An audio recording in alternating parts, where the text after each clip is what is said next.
There's one thing about aspiration and having the passion to do something. It's something altogether different when you have everything aligned to succeed. And that's what we want to make sure of at US Bank, is that you have the tools, the resources, within your purview to do it well.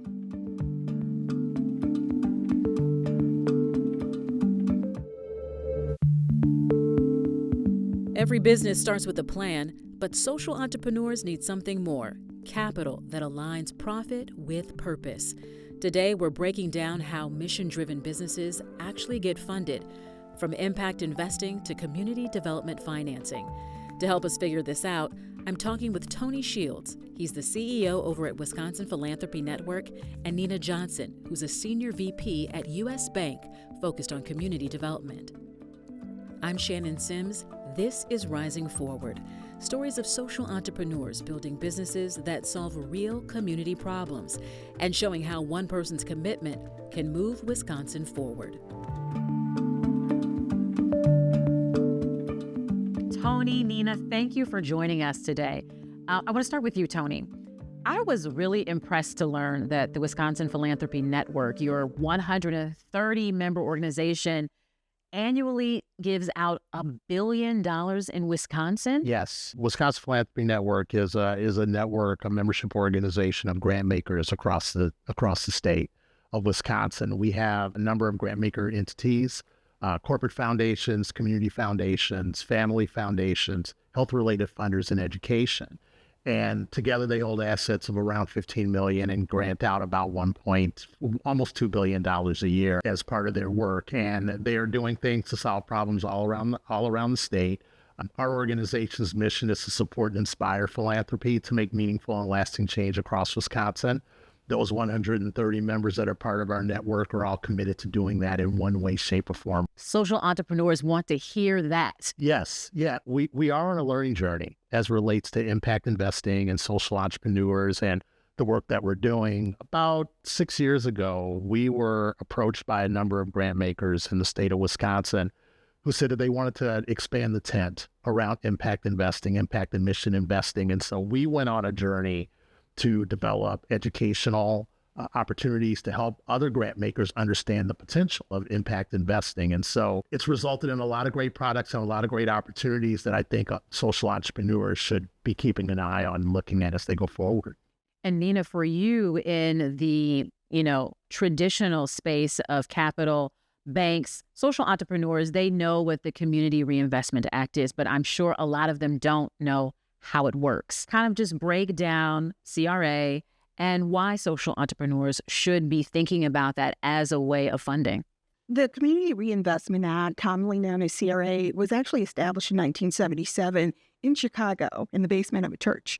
And when you think about the history of CRA, the primary focus of it was to lend, invest, and serve communities that were near a branch of a bank. So when you look at the traditional financial institutions, the banks that are in the footprint of Wisconsin, note that there is a requirement that's to be met that supports approximately 50% of lending in that area, circumferencing the branches that are in the area. And then the remainder is serving those communities as well as the business owners in the area. And then finally, the investment component. When you think about philanthropy, we many times think about just asking for grant dollars, but some of that is also in the form of investing, community development investing, building buildings for nonprofit use. And that's where there's a nice segue to partnering with nonprofits who are deploying capital in ways that may not just be grant dollars. It could be investment dollars helping to revitalize neighborhoods like Thrive on King. Okay, so I'm going to put on that social entrepreneur hat and talk about partnerships here. Here's the example. I'm a social entrepreneur. I have a $2 million affordable housing project, right? How should I be thinking about stacking funding? What portion might come from foundation? What portion might come from CRA, bank investment? And how do I approach them differently? So for the banking industry, you would reach out, at least for US Bank, you would reach out to our corporate social responsibilities arm of the bank, which is actually the local entity that represents our global foundation. So you think about the global aspect of funding. When Tony mentioned the foundation dollars that he's deploying for U.S. Bank, that looks a little different. We have a corporate, it's actually called a community business plan, which is a corporate model that we launched during COVID. Yeah. It's a 5-year, $100 billion initiative that we deployed throughout the nation. That national initiative was deployed to support wealth building, access to capital, grant dollars, you name it, as it pertains to low to moderate income in neighborhoods. And when you think about Milwaukee, it looks like, if you're tangibly looking for it, it looks like access to capital through our Access Commitment Program. So if somebody has seen us on television, heard about it on the radio, gone to one of our community events, they may run into one of our Access Commitment advisors. They're actually on the ground here helping to support small business access, wealth building access, as well as home ownership. And we do that in partnership with nonprofit CDFIs, community development financial institutions. If you're just joining us, this is Rising Forward, Stories of Change, telling the stories behind businesses built to do good and do well. I'm Shannon Sims. My guests today are Nina Johnson, U.S. Bank Senior Vice President of Wisconsin Branch Banking, and Tony Shields of Wisconsin Philanthropy Network. We're talking about what it actually takes to move a social enterprise from idea to funded, and they're not holding back. So that's the first part of the sandwich, right? That's the bread, the bottom slice. Now let's talk about some meat, because many social entrepreneurs are going to look to grant funding. So there are grants that are out there that are helping look at things like housing in those particular areas, and the whole impact investing piece is a tool in that toolbox. And so what I would tell any entrepreneur or potential entrepreneur that's looking at that work is to do their research, really look into those organizations that have a reputation for making those types of investments in community. And then also, you mentioned the CDFIs, a number of grant-making entities in their entryway into impact and mission investing are actually sourcing CDFIs and building relationships with those CDFIs, and they are part of the partnership mix also. One of the best examples of grant makers coming together to look at this particular tool and do it differently is happening in the Madison area. There's a Dane County Small Business Guarantee Fund that WPN has helped organize with Forward Community Investment. A number of grant-making entities across the area in the Dane County area helped to source that fund. Then we're partnering with the Urban League of Madison for the Hub project that's there, and you'll actually see a number of those organizations that have been sourced that are actually living in that hub. And so it's been an excellent pilot that we've been working on, and little secret, Milwaukee is looking at a similar model to develop what that type of work would look like. So there are entities that are coming together that are thinking about what a fund like this could look like and what the potential opportunities are around it. You know, what's interesting, both of you said one key word, relationships. Right. How do I, as a social entrepreneur, forge those relationships so that it doesn't come off as transactional, but really a meaningful relationship to get good work done? One of the things I would say is that, philanthropy has been really working hard over the last decade to develop a thought process around building those truly authentic relationships. Trust-based philanthropy has been a big component of the work that's out there. Trust-based philanthropy looks at a more relational approach, minimizes the rigor of like these huge grant-making 100-page papers that organizations sometimes have to write to get grant funding, and really looks at minimizing the reporting process so that it's less about pieces of paper to develop the understanding of what's happening in the community, but to really look at the relationship. So it's more conversational. And that's really how those relationships are forged. During the pandemic, it was really evident that organizations, nonprofits that had strong relationships with their grant-making entities were far more likely to carry through the pandemic than those organizations that were working transactionally. What would you say, Nina? Once you're in, you're in. Like Milwaukee is Milwaukee, it literally is. So once somebody finds out that you're doing good work, people will connect with you. However, for the person who's sitting there thinking, how do I get connected?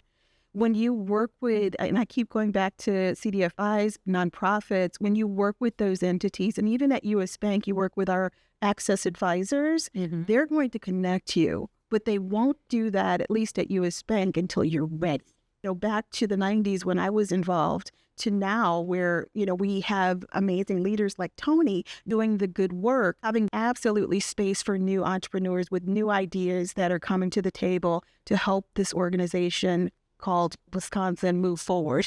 Which is in the state's motto. Yes, and growth happens intentionally. So when you think about those who have great ideas and they're coming here either in state or out of state, they absolutely do need to be connected, but make sure you have a partner, make sure you have resources, make sure you get connected. And the one good news story about Wisconsin is, we have open arms for new individuals that are coming here to do some good stuff.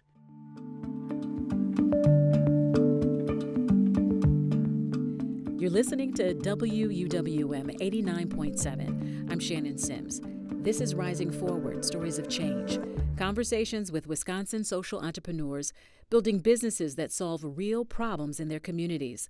Nina Johnson and Tony Shields are showing us where the money is going and how it flows. And they're about to get specific about how you get there. I like what you said about passion is one thing, preparation is another. So tell me, what will qualify a social enterprise for CRA investment? Because everybody's project is not going to be eligible, but can you walk us through kind of what a bank thinks about when it's a good fit for CRA? Okay. As a socially conscious banker, I look at things from a more of a community perspective. So I run branch banking for the state of Wisconsin. Small businesses are a part of that. But the key component of this, how it ties in, is that if you're in a low to moderate income demographic, if you are focused on helping low to moderate income populations in our state, then I want to make sure that that individual is tied to our corporate social responsibility line of sight so that those leaders in that area can support that individual. What would you say entrepreneurs get wrong when stepping up to funders? They don't have a strong business plan. The people who immediately got the funding were the ones who had a strong business plan and they knew their business. And that's the other thing I want people to understand is no is not denied. Just because somebody says no to you at one bank or credit union doesn't mean the next one is going to say no, because each one has a different model of what's deemed to be approved and not. I would say, don't look at the meeting as the success story. I think a lot of people come to the table thinking, okay, I got the meeting. Now I just need to tell my story and things are going to happen for me. It really is the planning. It really is the research that I talked about earlier. And to your point, the development of a great business plan. Nina, you've had 40 years in banking. You've also worked on a number of boards. You've seen a lot of things. Let's talk about the future. What is hopeful for you in Milwaukee's future, especially in this space of socially conscious entrepreneurs coming up with great business plans for good? There's a lot of good community reinvestment happening, both inside LMI areas as well as the greater Milwaukee area. And I think that is a telltale sign that, somebody thinks we're special, right? Somebody wants to come here. I just had this conversation. We've got some bigger organizations coming right here to Milwaukee to build out their corporations, to really build families here. And those are indicators from an economic standpoint that Milwaukee is a destination place. So when we think about it from that perspective, for those of us who've been here, it's time to get busy. It's time to really step it up, and all those ideas you've been sitting on, it's time to activate that because somebody's coming in from out of town to do it. So for me, I feel like, this is a great moment for us to really maximize the resources that have been available that may not have been accessed because of someone feeling like they're not ready, or, they just didn't have the right resources through a network, which we talked about before. this is the time to really start to reach out. And when you think about where we are on the cusp of a technological evolution, and you think about the organization of the old, model of, having to have a lot of people to help you get the job done versus using Copilot, ChatGPT to serve as your assistant, you now have more resources to scale dollars so that you can get a business plan off the ground a little quicker. You don't have to hire a lot of people like you once did. And I think that levels the playing field as well for people who may not have a big checkbook to start or scale their business. So I'm really hopeful about where we're going as an organization.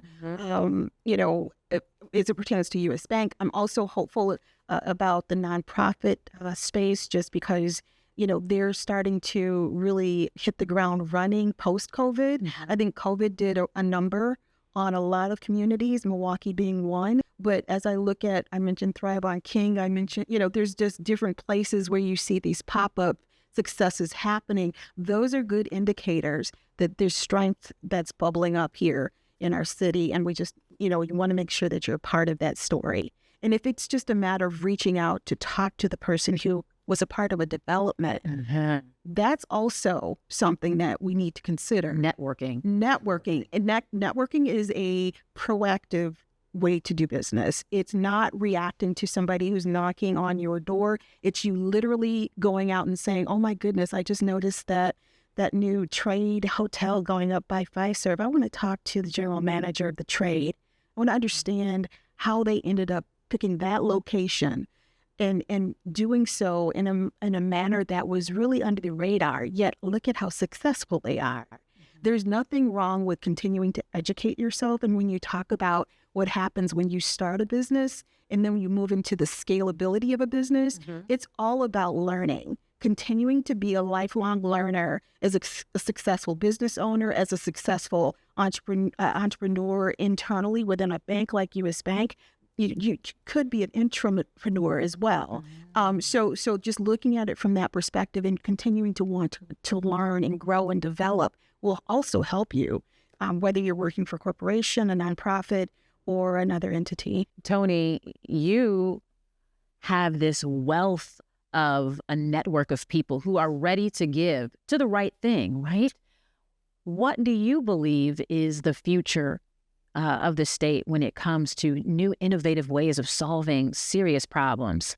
I think one of the things to really get excited about is the talent that is in our community that's really rooted in younger people that are coming up, like a new generation of people that are out there that are thinking innovatively and are sharing those ideas with grant makers and grant organizations and grant making entities that are building those relationships that we talked about. I'm excited about what's happening in the city of Milwaukee and in the state.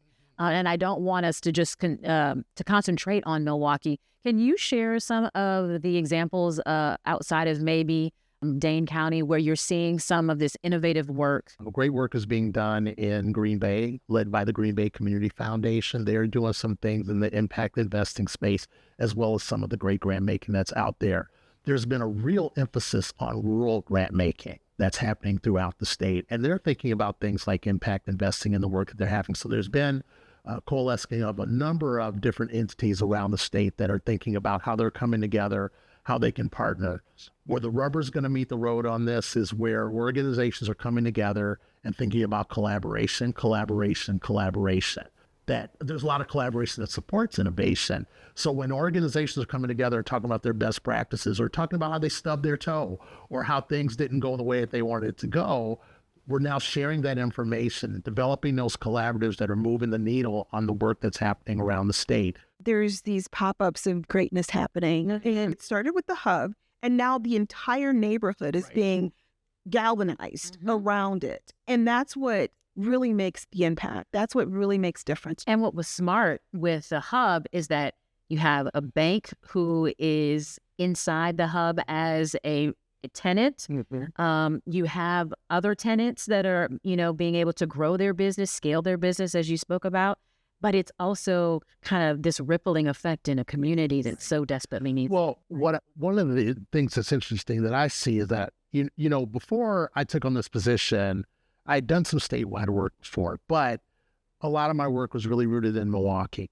And so I had perceptions about the rest of the state where you were like, oh, it's different. And you would even hear it anecdotally in conversations where people would say, well, that's what they do up there, or that's what happens in Milwaukee, that's not us. But what's really interesting is when I started going through the state as part of this work, I started meeting with people, and you start to hear about projects that people are doing and the strategies around it. So I was sitting with a grant maker that was talking about an investment that they were making in an old, dilapidated, abandoned building. They were talking about their strategy that they were developing to engage the community around what should go in that building and what doesn't look like. And I remember thinking, as I was listening to this, I started to get a flutter, because I'm like, have you talked to people in Milwaukee about that are working on the Sherman Phoenix? Because it sounds exactly like the same thing. And what you come to learn is that around the state, there are projects and best practices that are being developed that can be replicated in Milwaukee, but also things that are happening in Milwaukee that can be replicated throughout the state, and that people are really speaking the same language. So the nuts and bolts of it becomes, how can you bring these entities together for these great conversations that are happening? And we think those things are happening right now as we're moving forward. I love it. We got to get out of these silos. So as we close, I want you both to think, if there's someone listening to this podcast and they're excited, they've got this idea, what's the one thing you want them to take away from our conversation today? Research. Really dig into what's out there by way of information. Who are the who? Some organizations are at different points of their life cycle of this kind of work. And so understanding who's at the forefront, where those conversations are existing, those opportunities are out there, but you've really got to understand where they are coming from and where those particular opportunities are for your organization. The other thing I would say is be ready. Going back to the business plan aspect, when you're ready to engage in that conversation, be ready to engage in that conversation. If you're not ready, you're not ready yet. That's okay too. And no, like you said earlier, no is not the end all be all of the situation. You got to keep grinding the hustle point. Absolutely. I echo everything he just said.